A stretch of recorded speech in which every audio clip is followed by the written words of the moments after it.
कि मैं तुझे श्राप देता हूँ, तेरा सिर बकरे का धड़। जैसे ही इतना कहा, अब भृगु इत्यादि ऋषि बैठे थे और जैसे ही दक्ष बोल रहा था तो दाढ़ी हला हला कर उसकी बातों का संबोधन कर रहे थे, समाधान दे रहे थे। तो नंदी जी बोलने लगे, अरे ब्राह्मणों, यो दक्ष बोल रहा था तुम बीच में खड़े होकर रोक तो सकते थे, लेकिन कोई भी खड़ा नहीं हुआ, इसलिए जाओ, मैं श्राप देता हूँ कि तुम ब्राह्मणों भक्षी हो जाओगे। जैसे नंदी जी ने इतना श्राप दिया, अब ब्राह्मण भी कहाँ रुकने वाले हैं। सो ब्राह्मण भी की तरफ से भृगु जी खड़े हुए। भृगु जी कहने लगे, अरे नंदी, ये तो ससुर दमाद के बीच में आपस में बातचीत चल रही थी, तू बीच में क्यों बोल रहा है? और तू श्राप देने लगा। जा, मैं भी श्राप देता हूँ, जितने भवधारी हैं वह सब पाखंडी हो जाए। अब वहाँ श्रापी होने लगी तो भोले बाबा ने सोचा, हम तो आए थे सभ्य सभा में और जा तो असभ्य सभा बनी जा रही है, वो इतने जहाँ समाधान होना चाहिए वहाँ श्राप होने लगी और ये दूसरे समूह श्राप देने लगे। भोले बाबा ने सोची, इतने से चलो जाए, इतने से यदि नहीं गए तो बात और बढ़ इतनी वही अच्छी बात है कि जहाँ लड़ाई होने लगे तो मौन हो जाओ, फिर या वहाँ से भाग जाओ। भोले बाबा ने क्या सोचा कि अब यहाँ से चलना ही अच्छा, क्योंकि यदि यहाँ रुके तो लड़ाई जाना पड़ जाएगा। तो भोले बाबा ने समूह लिया और अपने कैलाश पर्वत पर चले गए। अब जैसे ही गए तो दक्ष ने सोचा कुछ ना कुछ ऐसा किया जाए जिससे भोले बाबा का अपमान हो। तो उसने एक यज्ञ रखा, सबको निमंत्रण दिया, लेकिन भोले बाबा को निमंत्रण नहीं दिया। अब जैसे भोले बाबा को निमंत्रण नहीं दिया तो अब जितनी सती की बहनें हैं सब कैलाश पर्वत पर होकर जा रहे हैं। कहाँ से जा रहे हैं? कैलाश पर्वत। जैसे ही कैलाश पर्वत पर होके जा रही थी तो पूछा, अरे सती, अरे बहना, करवा दे तुम चल रहा हो तो जनरेटर से बंद करवा दो। चलन दे भाई, कितना वाला है?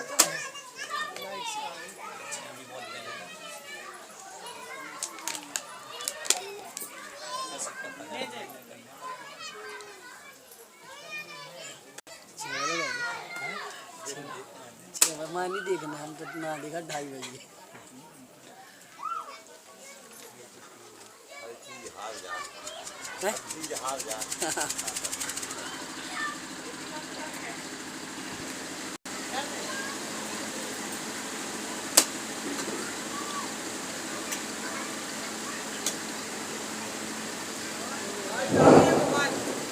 बोलिए भगवत्सल भगवान की। देखो भैया, अब हम तो पूरी मेहनत कर रहे हैं कथा अच्छी चीजें मिले। देखो हरि अनंत, हरि कथा अनंत, कथा तो बहुत है, लेकिन हम फिर भी सोचत के जितनी अच्छी बातें मिल जाए आपको नहीं अच्छी, लेकिन बात कब हम लाइट पेर दे, कब हम माइक पेर दे, कब हम कछु न कछु पी रही। कल में बाधाएं आते हैं तो कछु कर ले, लेकिन तना मना बाधा आई जाए। वो पर कहाँ हते कथा में आपको रही बताऊं, लाइट तो कट गई थी लेकिन आपको रहे तो सब हते सब बताओ आगे कथा कहाँ चल रही थी, बताओ यार। पता तो सब है लेकिन बताओ मत, पता तो है लेकिन तुम बताओ। हमें बता दे रहे भोले बाबा की कथा चल रही थी क्या? पता तो है लेकिन का कर कौन सब शर्म लग रही थी कि हम खड़े को खड़ा हो जाए, उसे बताओ नहीं चाहिए। सुन तो सब अच्छे मन से रहे, हमें पता है। चित्त लगो यदि चित्त नहीं लगो तो हम भी चित्त नहीं लगते, समझे? यदि हमारा चित्त लग रहा तो आपको चित्त लगो, यदि आपको चित्त नहीं लगता तो हमारे लगतो, हमारे लगता तो आपको नहीं लगता। ठीक है, अब समझे रही हमने काफी की बात में, लेकिन क्या हुआ कि सब बहनें वो कैसे निकल रही, कहाँ? कैलाश पर्वत पे। अब सती जी से पूछने, अरे मैं तुझे यज्ञ में नहीं जाना। सती ने सोचा कौन सा? कहने, अरे पिता के यहाँ जो यज्ञ है निमंत्रण नहीं आया क्या?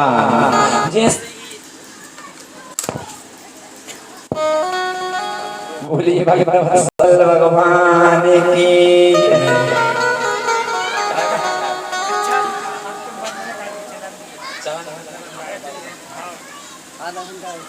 बोलिए भगवत्सल भगवान की। जैसे ही इतना कहा कि निमंत्रण नहीं आया तो अब सती जी के काके में मन में कहते नहीं नहीं नहीं बहन आया था तू चल में आया। कौन बोल सती?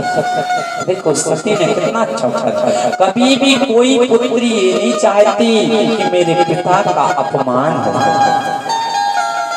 कहते हैं पुत्र हो जाए तो भाग्य है, वो पुत्री हो जाए प्यारे तो सौभाग्य है।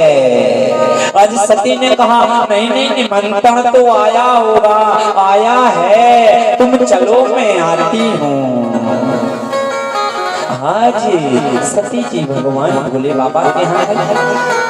भोले बाबा को कहा कि आज हमारे पिता ने यज्ञ कराया है, तुम चलो अपन चलते हैं। भोले बाबा कहने लगे सती जी ऐसा है कि कुछ समय पहले हमारे और आपके पिता के बीच में बातचीत हो गई थी, तो उसी कारण आपके पिता ने निमंत्रण नहीं दिया।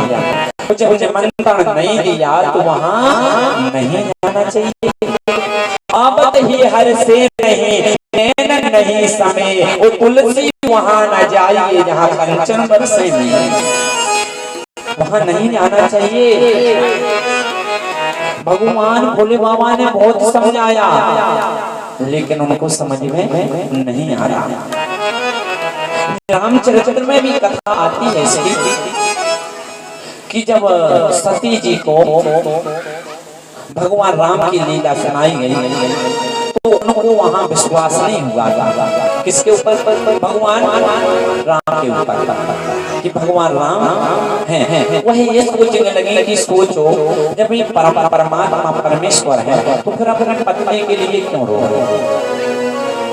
तो भोले बाबा से सती जी ने कहा कही थी कि चलो परीक्षा ले भी चले। कौन सा कही? भोले बाबा। कौन? सती जी बोली थी। रामचरितमानस में कथा आती है। भोले बाबा ने कही हम नहीं है, देखो हमें संशय नहीं है। भोले बाबा को संशय नहीं था। कहा सती जी आपको संशय है तो आप अपना संशय दूर करो, हमें संशय होता तो हम दूर करते। अब बात हो गई। भोले बाबा कहने लगे कि यदि पत्नी को बुखार चढ़ो है, पत्नी को बुखार चढ़ो है और पत्नी कहने लगे कि तुमने 7-5 वचन रहे थे कि जो कछु हम जहाँ जे सोते चलो, हमें जहाँ जे होते लवा जाओ। और पत्नी जाओ कहने लगी कि हाँ बुखार चढ़ो है सो डॉक्टर कर तुम चलो सूजी तुम लगवा लो जो बुखार हम हो जाएगा। नहीं हो सकती सूजी किसको लगेगी? दवा कौन खाएगा? जिसको बुखार चढ़ा है प्यारे। इसलिए संशय किसको है? सती को। भगवान ने कहा तुम ही जाओ संशय को दूर कर। वहाँ सती जी गई थी, परीक्षा ली, लेकिन आके भगवान भोले बाबा से झूठ बोल दिया। फिर भोले बाबा ने तभी से सती को त्याग दिया। आज भगवान भोले बाबा ने यहाँ भी बहुत समझाया लेकिन सती मानी नहीं। भोले बाबा ने फिर एक ही बात कही, क्या कि होई है सोई जो राम रचिरा और को कर करेगा बड़ा वही साथा। हुई है सोई जो राम रचिरा वो कर तर्क बड़ा वही साथा। कौन तर्क वितर्क करता है? उसमें कोई सार नहीं। और भगवान समाधि में बैठे। सती जी चली गई। अब जैसे ही सती वहां गई तो क्या देखती हैं? कोई भी कुछ नहीं बोल रहा कि पिता भवन जब गई भवानी तक्ष त्रास का हुन सन्मानी सादर भल ही मिली माता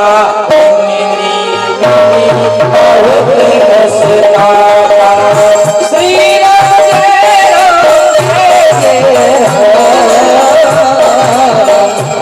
राम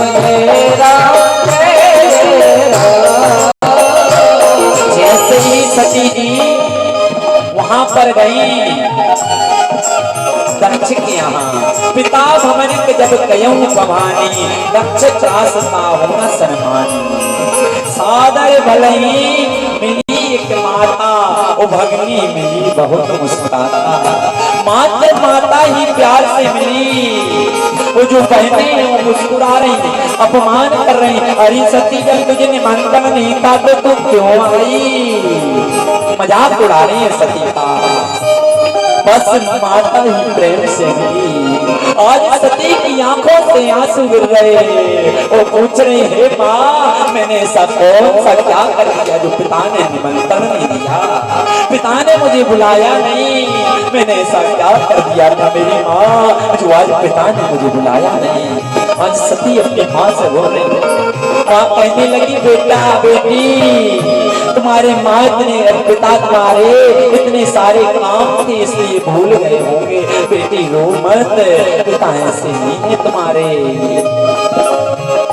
जैसे सती मानी और आगे आ जाती हैं तो क्या देखती हैं कि दक्षिणा का चुपोती कुसलाता सीधी रोगी जारे सब जाता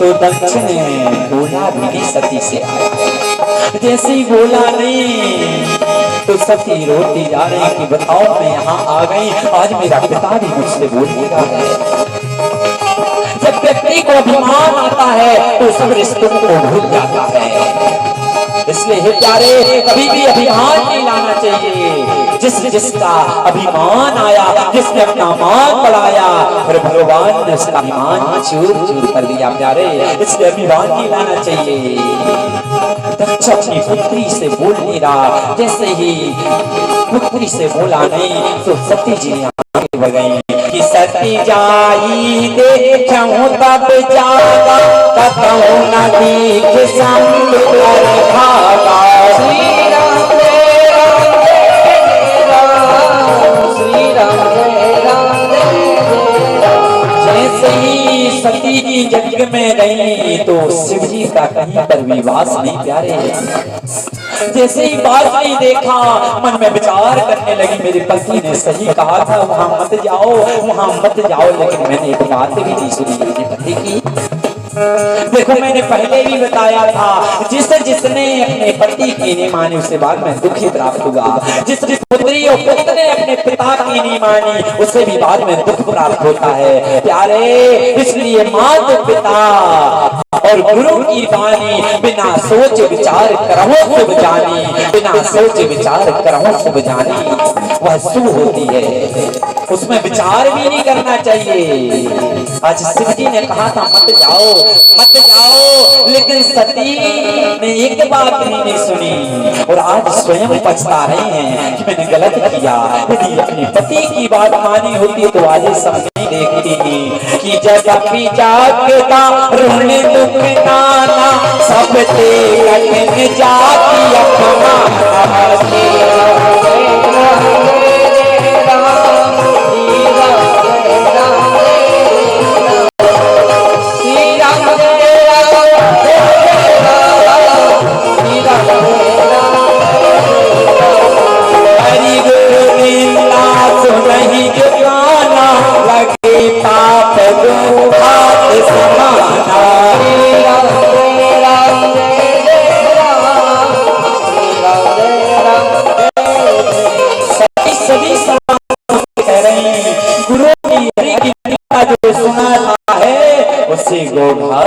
समान पाप लगता है अरे सवासदो तुम्हें इसका दंड प्राप्त होगा और तुरंत सती ने अपने प्राणों को यज्ञशाला में कुंड में कर वहां भस्म हो गई जैसे ही नारद जी गए वहां पता चला बोले बाबा ने अपनी जटा को उखाड़ा और जैसे ही धरती पे मारा वीरभद्र प्रकट हो जाते हैं वीरभद्र अब उस यज्ञशाला की तरफ दौड़े चले आ रहे हैं वायु चलने लगी अंत चलने लगी पानी बरस रहा है सब लोगों ने देखा कुछ ना कुछ गड़बड़ होने वाला जो अखंड ज्योति थी वह शांत हो गई सभी लोग विचार कर रहे क्या हुआ।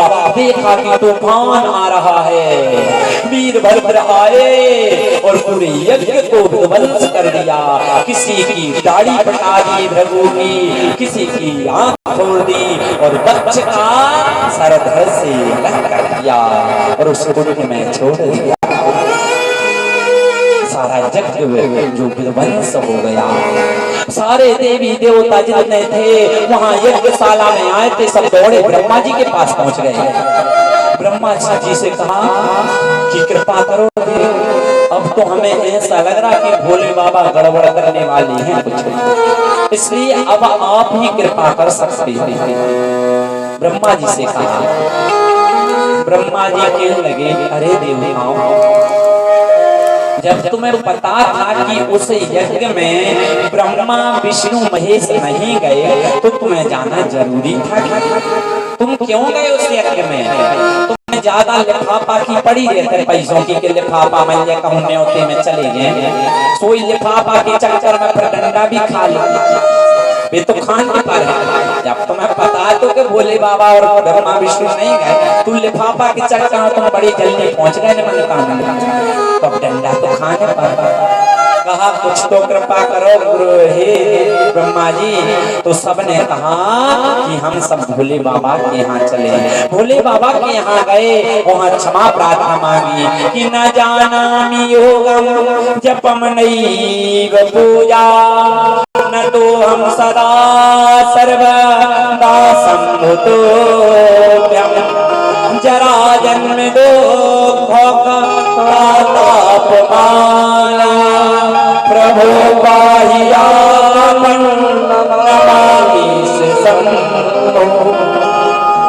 भोले बाबा से क्षमा प्रार्थना मांगी। भोले बाबा प्रसन्न हुए और जैसे ही त्रिशूल से कहा अब इसका क्या किया जाए दक्ष का, तो त्रिशूल छोड़ा और बकरी का मुंह फिर उस दक्ष के धड़ में लगाया गया। अब जैसे ही लगाया गया तो अब बेचारा स्तुति करना पाया। अब बकरा स्तुति कैसे कर सकता नहीं, तो उसने फिर क्या किया, बम बम बम यानी गाल बजाए। तो भगवान भोले बाबा उसी में प्रसन्न हो गए। इसलिए कहा जब से हम यदि भोले बाबा को गाल बजा के नाए तो जल्दी प्रसन्न हो जाए। जो बुजुर्ग लोग रहते हैं वो गाल बजा के अभी भी जानते हैं, वो गाल बजाते हैं तो भोले बाबा प्रसन्न हो जाते हैं। प्यारे किसी ने पूछा किस विद्रोही में दास कहा। जब रामचंद्र जी कहाँ गए, लंका पे विजय कर गए थे ना। रामचंद्र जी लंका पे विजय करने गए तो सबसे पहले उन्होंने क्या किया, क्या किया, रामेश्वर की स्थापना की थी ना, रामेश्वर की स्थापना। तो किसी ने पूछा कि हे राम जी आपने रामेश्वर की स्थापना कर दी, इस रामेश्वर का अर्थ क्या होता है ये भी तो बताओ।